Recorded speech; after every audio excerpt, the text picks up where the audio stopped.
담임 목사님 안 계시는 동안 이렇게 첫 번째 또 제가 주일에 와서 말씀을 하도록 초대를 받았습니다. 저도 요 가까이 있던 그 우리 같은 지방에 교회 목회를 하다가 작년에 이제 좀 빠르게 은퇴를 했습니다. 지방회 때 뭐 사실 여러 번 왔는데요. 너무 이렇게 여기서 대접도 많이 해주시고, 근데 이렇게 우리 성도님들을 뵙고 또 앞에서 마주보는 것은 정말 처음입니다.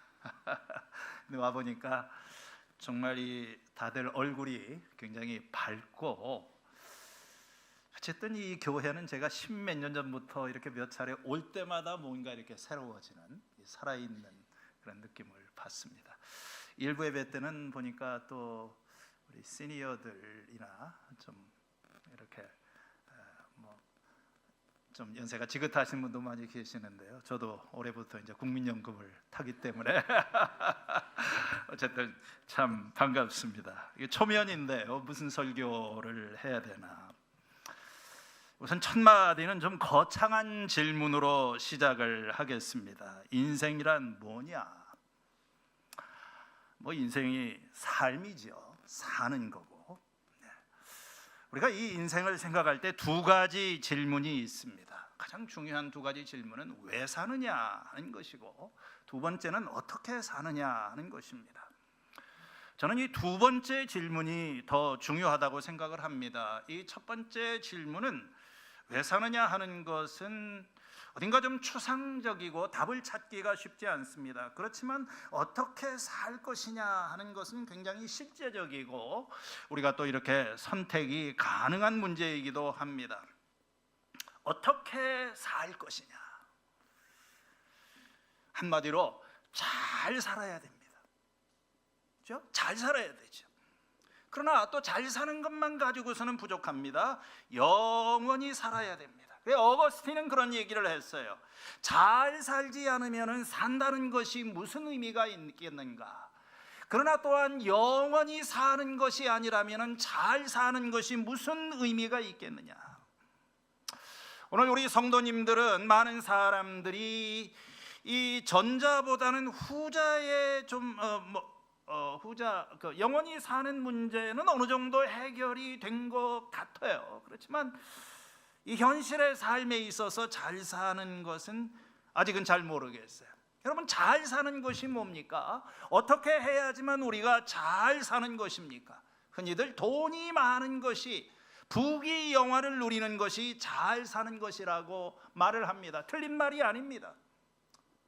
그러나 돈이 많은 것이 잘 사는 거다 이렇게 말하기에는 참 부족하지요.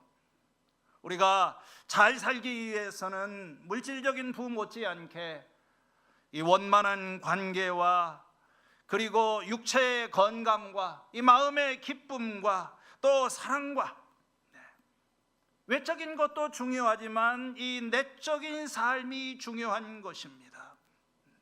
어느 한 부분적인 생명만 우리가 누리는 것이 아니라 삶의 모든 이 측면 삶이 전반적으로 미래의 삶이 우리의 잘 되는 것뿐만 아니라 현실의 삶이 잘 되는 것입니다. 이것이 성경에서 예수님이 영생을 주시기 위해서 오셨다고 하셨어요. 내가 너희에게 영생을 주노니 하나님께서 이 풍성한 삶을 주시기 위해서 오셨다고 말씀하셨어요.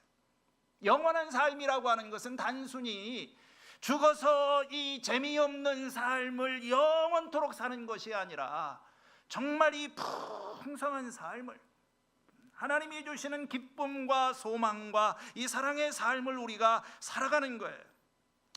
그런데 오늘 교회에 나오는 많은 사람들의 삶을 보면은 이 풍성한 삶과는 좀 거리가 있는 것 같아요. 참 안타깝게도 신앙은 있는데 여전히 삶은 메마르고 궁핍하고 불안하고 불만족스럽게 느껴지는 때가 많이 있습니다. 하나님을 믿지만 삶이 고달프고 정말 사는 것이 사는 게 아니다, 이런 생각을 하는 사람도 많습니다. 그 이유가 뭘까요?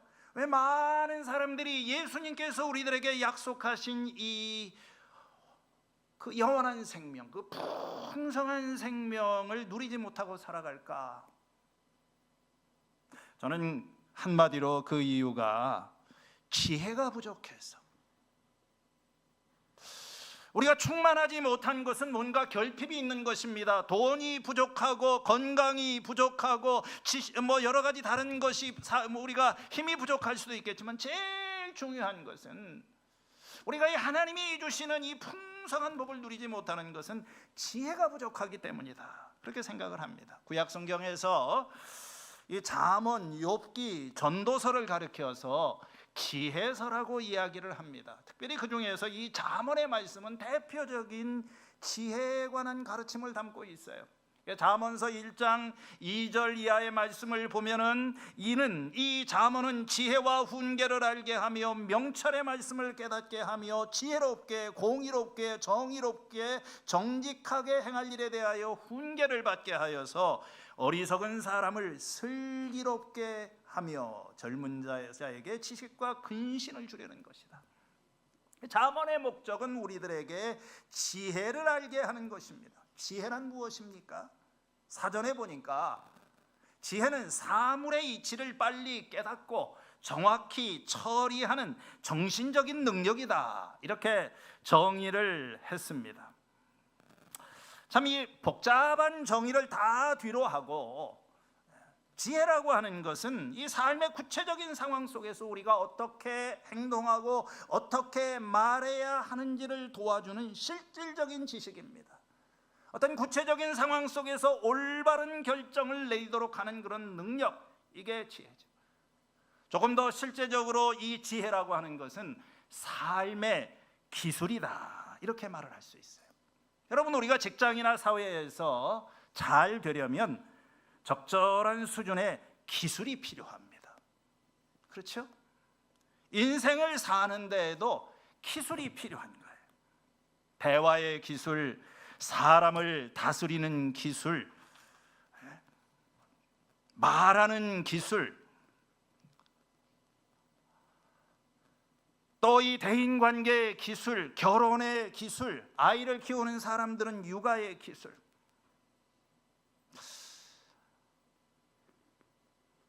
어느 책에 보니까 옛날에 그런 제목이 있더라고요. 내가 배워야 될 것은 유치원에서 다 배웠다.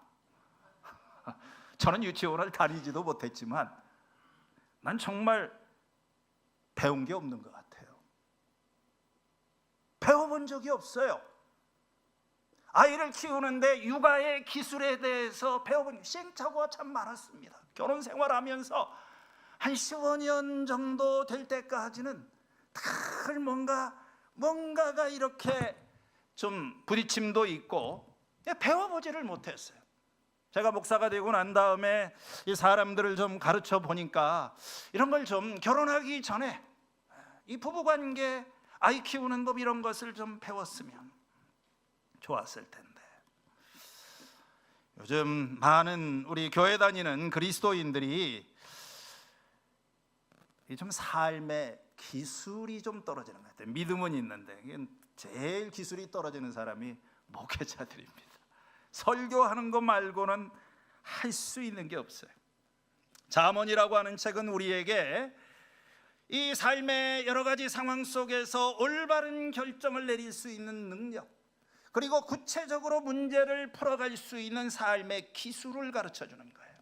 그래서 사실 저희 교회 성도님들하고 지난 한 달 동안 매일 잠언이 31장으로 돼 있잖아요.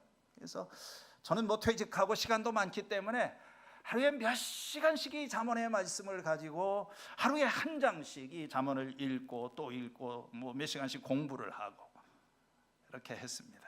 잠언에 보면 굉장히 실제적인 그런 책이지요. 여기에 보면 무슨 우리가 어떤 겸손, 교만, 가정 문제, 자녀 교육, 말하는 것, 노동, 또 친구, 무슨 근면, 게으름, 실질적인 얘기들이 굉장히 많이 있어요. 무슨 어떤 인생의 매뉴얼이기도 하고 우리가 이 실제적인 삶의 현장에서 어떻게 성공적인 삶을 살아갈 수 있는가. 여러분이 하나님이 세상을 만드실 때 이 창조에 질서가 있는 것입니다. 이 자연에는 자연 질서가 있고 우리 인간 사회에는 도덕 질서가 있는 거예요. 그 하나님께서 이 만드신 질서, 그 법칙을 우리가 이해를 하고 그것에 따라서 살면은 삶이 형통하지만 잘 되지만, 그걸 무시하고 잘못된 길을 걸어가게 되면은 고통과 실패를 경험하게 되는 거예요. 이게 굉장히 중요한, 너무나도 명확한 사실입니다. 예를 들어서 하나님이 지으신 법칙은 일을 하는 시간도 필요하지만 우리들에게는 쉼과 예배의 시간도 필요한 거예요. 근데 이걸 사람들이 무시하고 이제 더 많은 일을 하기 위해서 끊임없이 일을 하면 성과가 오릅니까? 그렇지 않아요. 나중에는 다 실패하고 망가지고 건강 무너지고 가정 깨지고. 그래서 이 잠언이라고 하는 책은 삶의 지혜, 삶의 기술, 어떤 것, 그런 것을 알게 하는데, 한마디로 말하면 삶을 관리하는 요령에 대해서 말하는 책이다. 아주 실질적인 여러 가지 많은 것들, 하나님께서 이 만드신 세상의 질서가 무엇인지를 우리들에게 가르쳐주고, 우리가 이 성공적인 삶을 살기 위해서 어떤 결정과 선택을 해야 되느냐. 성경에만 이런 지혜가 있는 것이 아닙니다. 하나님을 알지 못하는 세상 여러 나라와 문화에도 다 지혜의 전통이 있어요. 동양에는 동양의 전통이 있고, 이스라엘 주변에는 메소포타미아나 이집트나 이런 어떤 정말 뛰어난 지혜들이 있어요. 우리가 그런 것을 무시해서는 안 됩니다. 이분들도 하나님이 만드신 이 세상의 법칙을 연구하는 거예요. 그런데 이제 중요한 것은 이게 제대로 작동하느냐는 거예요. 이게 실효성이 정말 있는 거냐, 거기에 대해서는 명확하지가 않아요. 여러분, 우리가 21세기를 지식정보 사회라고 합니다. 정말 저희들 어린 시절에 비하면 요즘에는 온갖 지식과 정보가 아주 차고 넘치고 있어요. 시간이 많으니까 저도 유튜브를 이렇게 딱 켜면 어르신들 많이 보니까, 제가 요새 도서관에도 많이 가는데 정말 켜면은 좋은 지식 정보가 많아요. 다 우리가 이 삶을 풍성하게 해주는 그런 삶의 기술들에 대해서, 인생의 기술에 대해서 가르쳐 줍니다.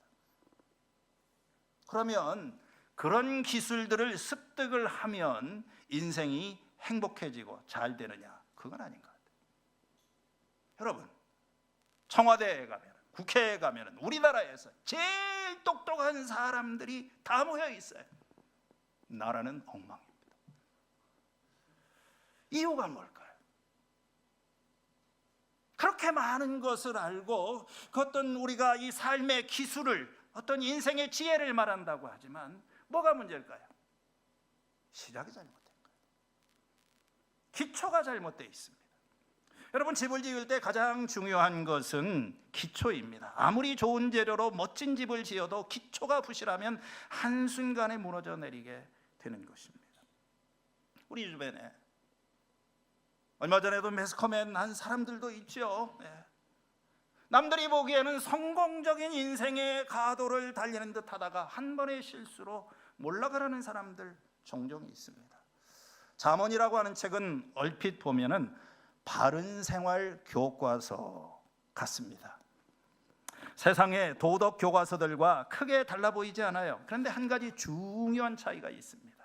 잠언은 지혜의 근본에 대해서 말을 하고 있어요. 그게 오늘 1장 7절의 말씀입니다. 여호와를 경외하는 것이 지식의 근본이거늘 미련한 자는 지혜와 훈계를 멸시한다. 이걸 잠언의 모토, 좌우명, 가장 중요한 이 잠언의 목적을 보여주는 핵심 구절입니다.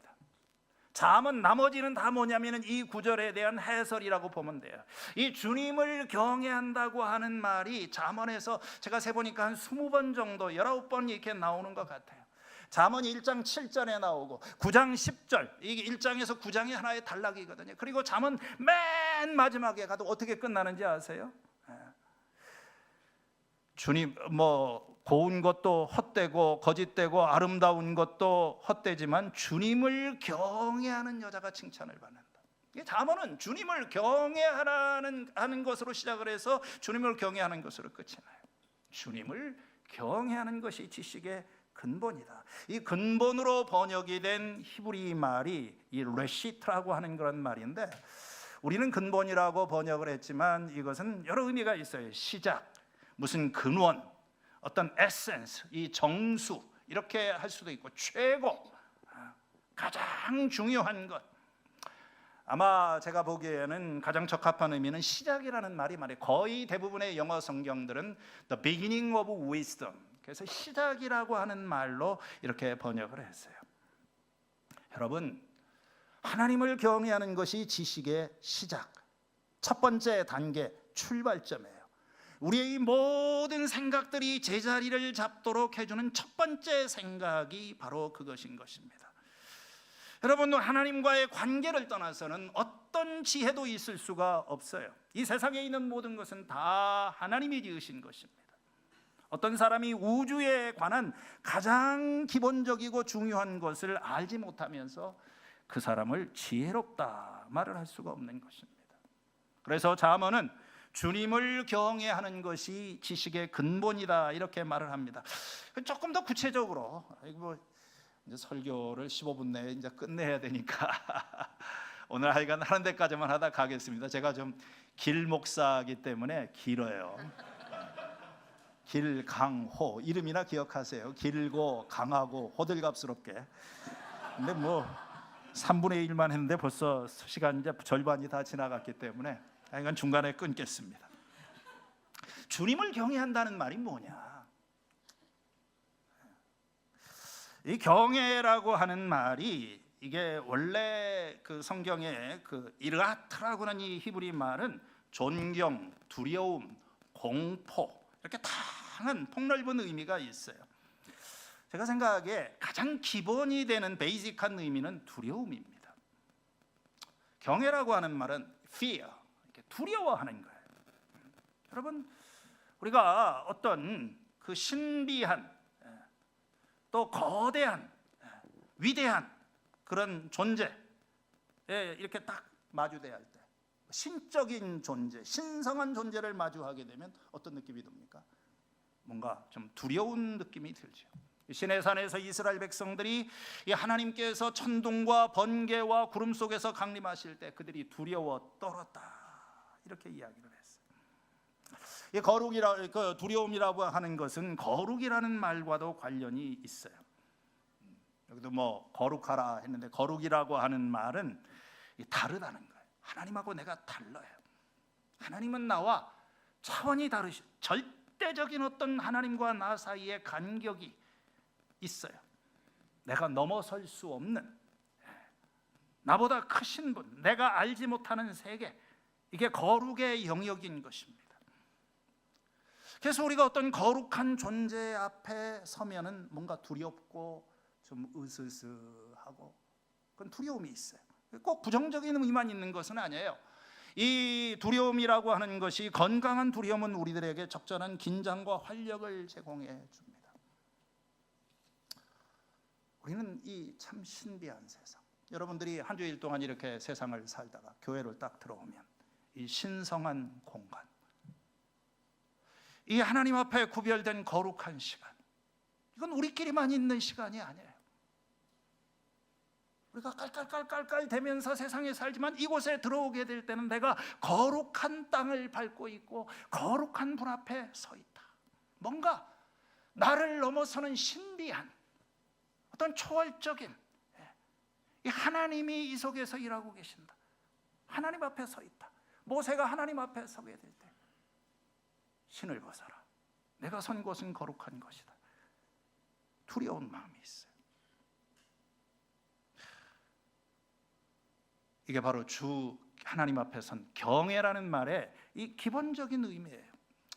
근데 조금 더 이렇게 우리가 이 성경의 여러 구절을 보면 이 주님을 경외한다고 하는 말은 하나님 앞에서 우리가 거룩하신 하나님 앞에 응답하며 살아가는 우리의 삶의 방식과 관련이 있어요.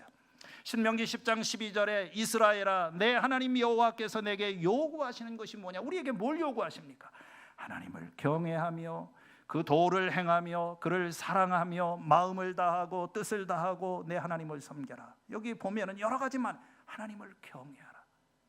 하나님을 경외하는 것은 그분을 사랑하는 거라고 그랬어요. 아니 경외는 두려움인데 또 사랑하는 거라고 그랬어요. 경애입니다. 우리가 사랑하고 사랑과 존경과 신뢰, 두려워하지만 존경하는 거예요.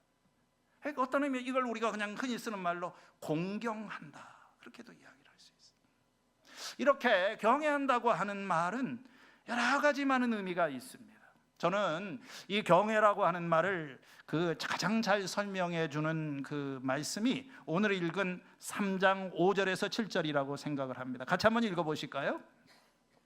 너는 마음을 다하여 여호와를 신뢰하고 내 명철을 의지하지 말라. 너는 범사에 그를 인정하라. 그리하면 내 길을 지도하시리라. 스스로 지혜롭게 만지어다. 여호와를 경외하며 악을 떠날지어다. 여기 세 가지 포인트가 있어요. 첫 번째, 이 하나님을 경외하는 것은 전적으로 전심으로 하나님을 신뢰하고 자기 명철을 의지하지 않는 것이다. 모든 일에 하나님을 인정하는 것이다.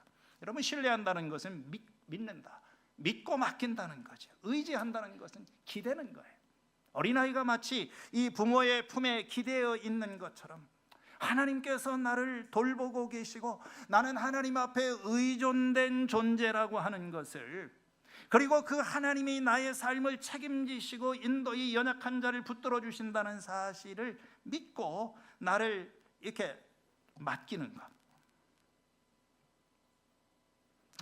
여러분, 우리가 무엇을 의지합니까? 하나님 말고도 여러 가지를 의지할 수 있어요. 물질을 의지할 수도 있고, 자기 힘을 의지할 수도 있고, 자기 생각을 의지할 수도 있고, 사람을 의지할 수도 있습니다. 하나님을 믿는 것은 자기를 믿지 않는 거예요. 그래서 그 다음 구절에 보면은 너는 스스로 지혜롭게 하지 말아라. 여러분, 스스로 지혜롭게 여긴다는 것이 자기 지혜를 믿는 거예요. 인간의 모든 문제가 다 하나님을 신뢰하지 않고 자기를 신뢰하는 데서 생겨나는 겁니다. 에덴 동산에서 지혜가 벌써 거기서 나오잖아요. 지혜롭게 할 만큼, 하나님이 먹지 말라고 했는데 그 지혜롭게 할 만큼 탐스럽다. 뱀은 간교했거든요. 뭔가 지혜를 알게 하는 것처럼 와가지고 저거 따먹으면 네가 더 행복할 수 있다. 누구 말을 믿었어요? 하나님 말씀을 믿지 않고 자기 판단을 믿었습니다. 이게 지혜가 아니고 어리석음이에요. 지혜라고 하는 것은 악을 멀리하는 것이다. 여러분, 하나님을 믿는 사람들, 참 오늘날 왜 세상이 이렇게 악이 활개를 치고 사람들이 죄를 짓고 있는가?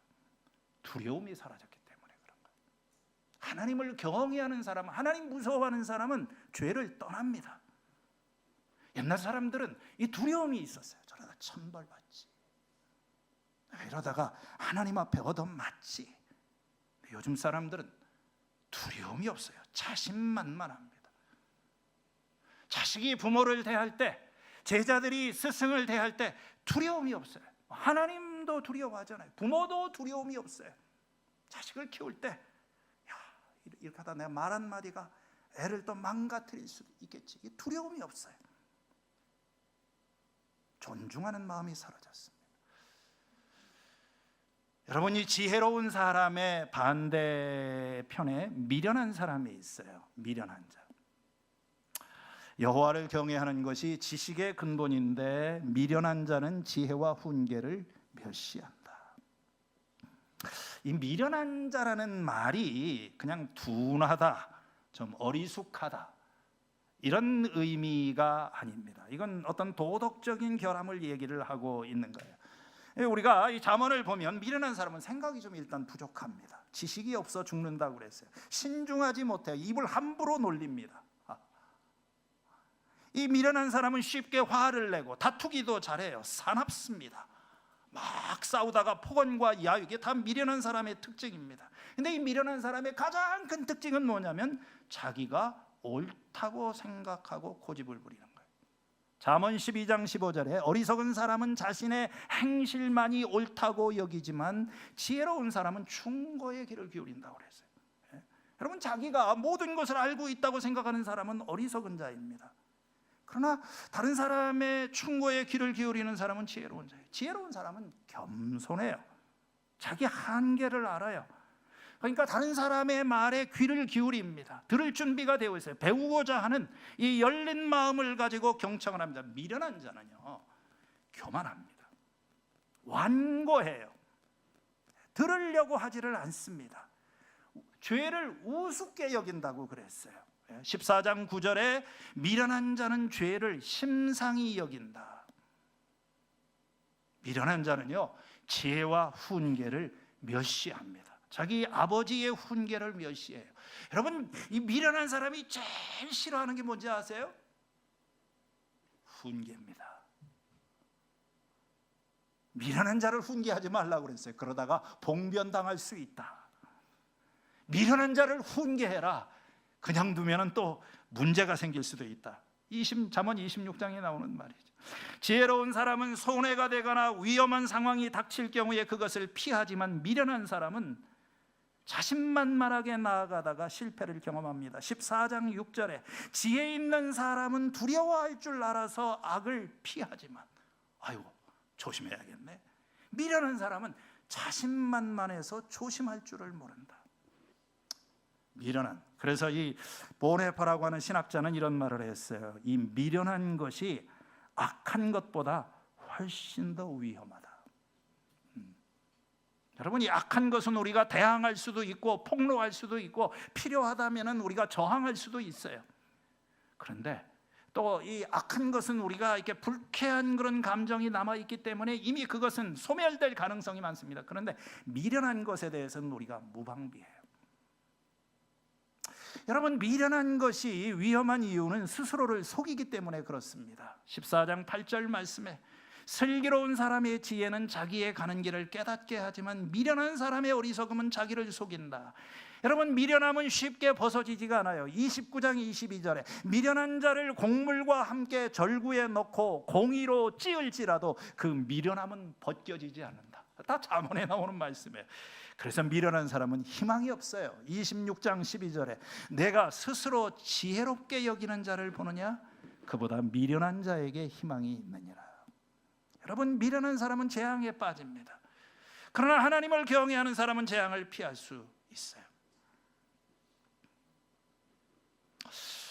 빌립보서 2장 12절에 바울은 이렇게 말합니다. 그러므로 사랑하는 여러분, 여러분이 언제나 순종한 것처럼 내가 함께 있을 때뿐만 아니라 지금과 같이 내가 있을 때에도 더 순종하여서 두렵고 떨리는 마음으로 자기 구원을 이루어 가십시오. 우리 구원 받았잖아요. 근데 구원을 이루어 가라. 무슨 구원을 얘기를 합니까? 구원이 뭐예요? 구원은 생명입니다. 영원한 생명. 그냥 단순히 죽어서 천국 가는 것이 아니라 이 현실의 구원, 우리의 이 현실의 삶에서도 이 생명의 충만함을 누리며 살아가는 것. 그러려면 분별력이 있어야 돼요. 세상은 거짓과 진실이 섞여 있습니다. 선과 악이 뒤섞여 있습니다. 생명과 죽음이 섞여 있어요. 판단이 쉽지가 않습니다. 속기가 쉽습니다. 지뢰밭 같은 이 세상을 잘 헤쳐가려면 지혜가 필요해요. 특히 통치자들에게 지혜가 필요합니다. 여러분, 나라가 엉망이 되는 것은 통치자들이 지혜가 부족하기 때문에 그래요. 어리석은 사람을 지도자로 세우기 때문에 그렇습니다. 하나님이 주시는 지혜가 필요해요. 두 가지 지혜가 있어요. 야고보서 3장 14절 이하에 보니까 너희 마음에 독한 시기와 다툼이 있으면 자랑하지 말라. 이러한 지혜는 위로부터 온 것이 아니라 땅에 속한 것이고 정욕의 것이고 귀신이고 시기, 다툼, 혼란. 그러나 위로부터 난 지혜는 성결하고 화평하고 양순하고 선한 열매를 맺는다고 그랬어요. 여러분, 세상이 왜 이렇게 시끄럽습니까? 뭐 싸우고 대립하고 갈등하고 지혜가 없기 때문에 그런 거예요. 진정한 지혜를 몰라요. 자기를 뽐내고 자기를 높이고 경쟁하는 것을 지혜라고 생각합니다. 성경이 말하는 지혜는 십자가의 지혜인 것입니다. 그게 어리석어 보여요, 세상이 볼 때는. 그렇지만 하나님의 지혜, 어리석은 것이 세상보다 지혜롭다고 그랬습니다. 하나님은 지혜 있는 자를 부끄럽게 하시려고 세상의 어리석은 것들을 선택하십니다. 우리에게 지혜가 필요해요. 특별히 하나님이 주시는 지혜가 필요합니다. 그래서 골로새서 1장에 보면 바울은 이렇게 기도를 했습니다. 내가 이 여러분 소식을 들을 때부터 기도하기를 그치지 않고 간구합니다. 하나님께서 여러분에게 신령한 지혜와 총명에 하나님의 뜻을 아는 것으로 채워주셔서 주님께 합당한 행하고 범사에 기쁘시게 하고 모든 일에 선한 열매 맺기를 알기를 원합니다. 여러분, 지혜의 핵심은 하나님의 뜻을 아는 거예요.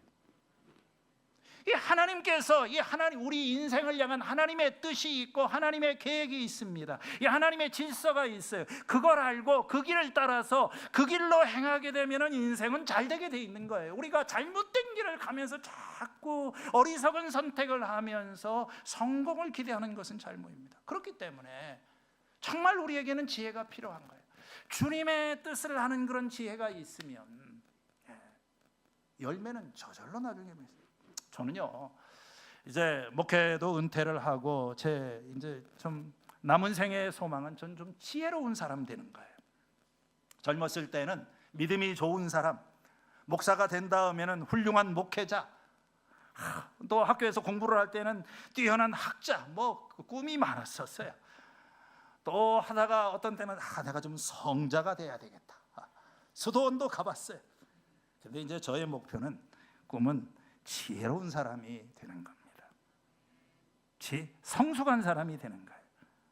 에베소서 4장 13절 이하에 우리가 다 하나님의 아들을 믿는 것과 아는 일에 하나가 되어 온전한 사람을 이루어서 그리스도의 장성한 분량이 충만한 데까지 이르리니 이는 우리가 이제부터 어린아이가 되지 아니하며 사람의 속임수와 간사한 유혹과 이 풍조에 흔들리지 않게 하려 합니다.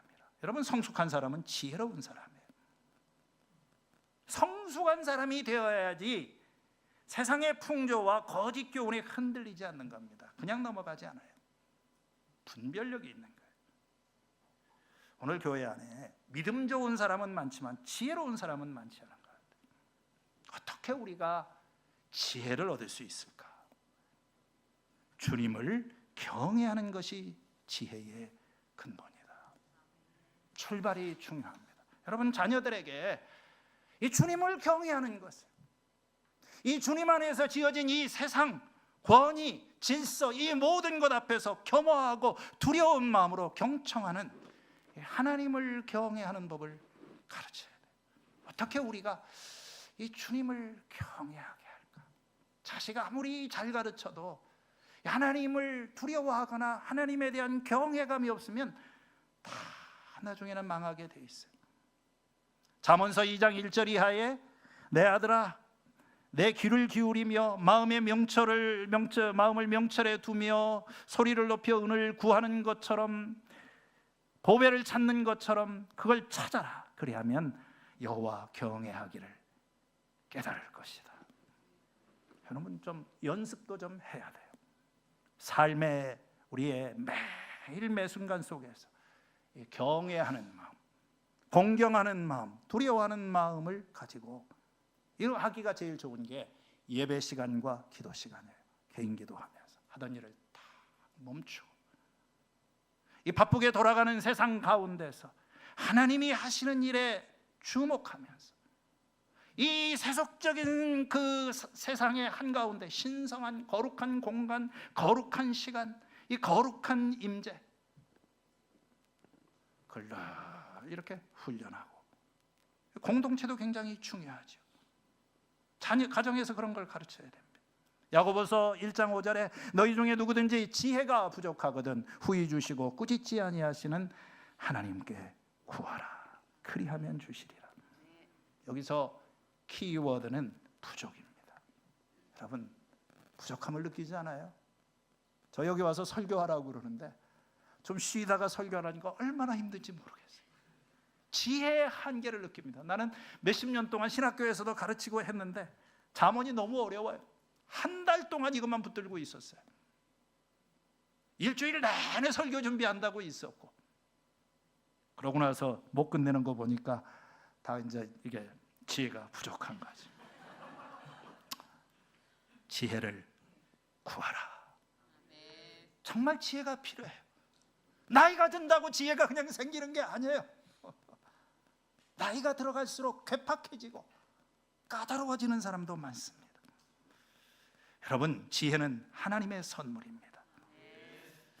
우리가 이 세상적인 어떤 이것을 넘어서는 이 하나님의 지혜, 하늘로부터 오는 지혜, 성령님이 지혜의 영이시고, 그래서 구하라고 그랬어요. 구하라 주실 것이요, 찾으라 찾을 것이요, 두드리면 열릴 것이라.